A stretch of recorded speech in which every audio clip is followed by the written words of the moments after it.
Beh, lei diceva prima che è un progetto di 2 anni fa, che Sì, è meno di 2 tuttora anni. di UTG, U-Reporter. Quali sono le maggiori soddisfazioni nel vedere che il pubblico, diciamo, risponde anche a questo? Allora, il momento più bello è quando è arrivato il primo video.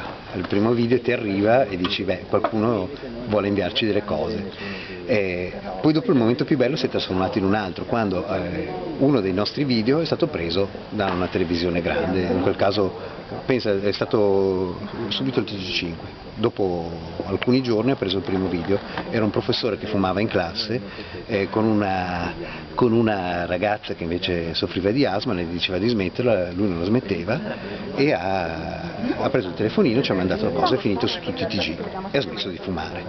Allora, in classe perlomeno. Ecco, vedi, quello è una soddisfazione. Il fatto che le nostre cose vadano su un TG nazionale o internazionale e magari sono cose che hai inviato tu dal tuo paese dove non ci sarebbe mai arrivata una telecamera e invece tu sei la telecamera, tu la racconti la notizia e la notizia in questa maniera strana nella nostra piazza, in quella di U-Reporter, può arrivare ad altre televisioni che la possono prendere gratuitamente e se per caso la vendessimo daremo metà dei soldi a chi invece l'ha venduta.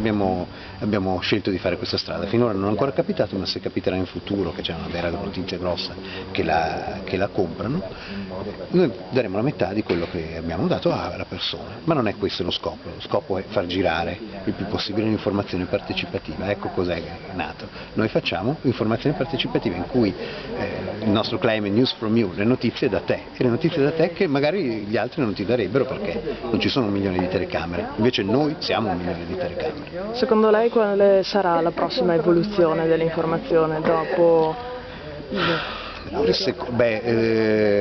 L'interattività è una parte, sicuramente la parte partecipativa, visto che i mezzi sono sempre più potenti, cioè tu adesso fai un'intervista con una macchina fotografica, tra un po' lo farai in maniera superiore addirittura con un telefonino, magari avremo l'orologio che fa le riprese, esistono già, dal punto di vista tecnologico che tutti potranno raccontare tutto.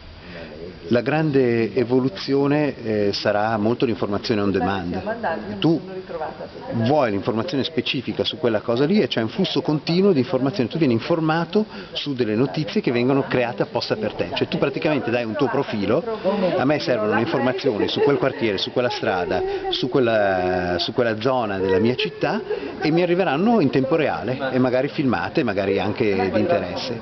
Quindi un'informazione al servizio che ti sei costruito da solo e che ti arriva sul tuo terminale, che sia il tuo telefonino, che sia gli strumenti che avremo in futuro.